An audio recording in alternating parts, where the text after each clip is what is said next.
ആ കൂട്ടുകാരെ എല്ലാവരും ഭക്ഷണം കഴിച്ചായിരുന്നോ? എല്ലാവർക്കും സുഖമാണോ? എല്ലാവർക്കും സുഖം തന്നെയല്ലോ. ഞങ്ങൾ പാചകം ചെയ്യാൻ പോകുന്നു.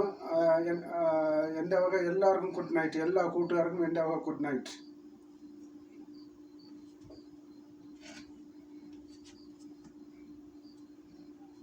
ഒരു കിലോ ചൂര മീൻ എടുത്തായിരുന്നു.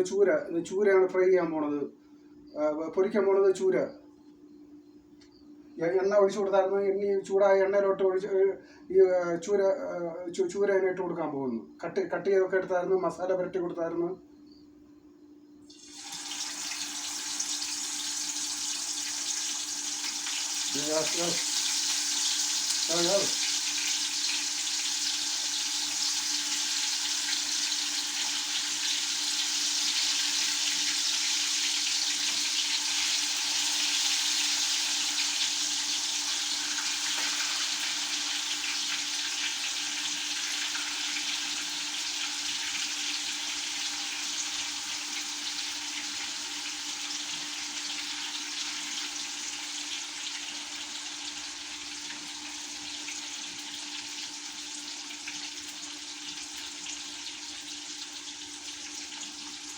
മസാല പുരട്ടി കൊടുത്തായിരുന്നു. എല്ലാം ചെയ്തായിരുന്നു.